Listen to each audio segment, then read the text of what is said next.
$330 million over 13 years. Wait, what? The 330. That makes sense. That was the number that had been kicked around a whole lot, especially since that pretty much was going to be what it would take to beat Giancarlo Stanton for the biggest contract ever. And we knew that Bryce Harper had to have the biggest contract ever. We knew that was important to him. What we didn't know, though, was the 13 years.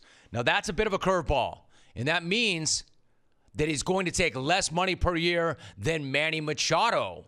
So he obviously was not about getting the most money per average or annually. If he had done that, or if that was important to him, he would have taken the Dodgers offer. That was not important to him, or as important to him. That figure is less than Manny Machado. In fact, that figure is less per year than a number of guys. That figure per year doesn't even put him in the top 10. That figure per year is not even what A-Rod made annually. It's not what Clayton Kershaw makes per year. It's not even what Johan Santana was making per year. All right, but what about the opt-outs? What about the opt-outs? If he didn't get what those guys are getting per year, he must be getting the opt-outs, right? I mean, everybody knows that he really does want to be in Philadelphia. If you want to be in Philadelphia, what took so long? So probably he got an opt-out at 4 or 5 years so then he can get his cash and bolt for the West Coast in his early 30s on a new deal. Right?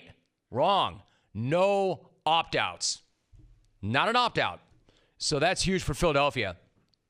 Not just for the team, but for the city, because it says that Harper wants to be there. He wants to be a Philly for life. He does not want to go anywhere else.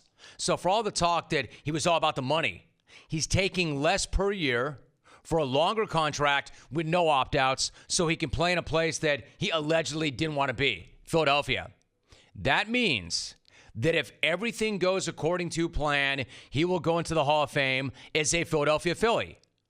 And if that's not reason enough to make Philly fan get up and eat a celebratory pile of horse crap, then I don't know what is.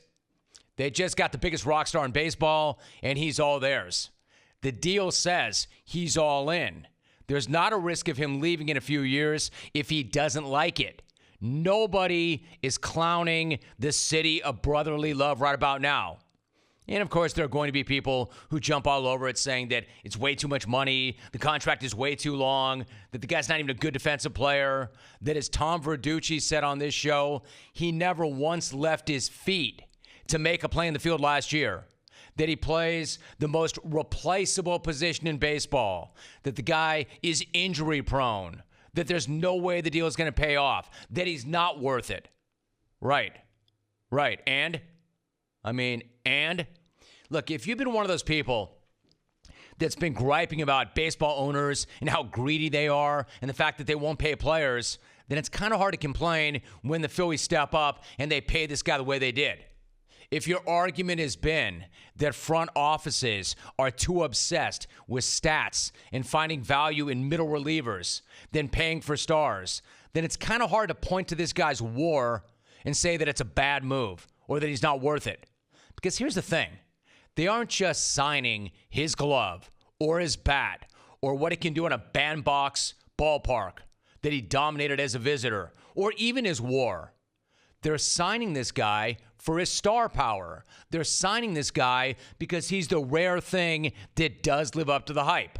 A guy who was on the cover of SI at 16, an All-Star at 19, an MVP at 22, and he just signed the biggest deal in baseball at 26.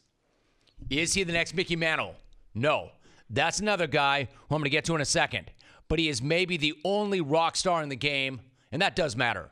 I mean, how many other MLB players have ever had an interview, an answer to an interview, go viral the way Bryce Harper has? Better yet, how many other MLB stars even have a personality? I mean, seriously, how many can you name? Brian Wilson getting fined for having too much awesome on his feet was a long time ago.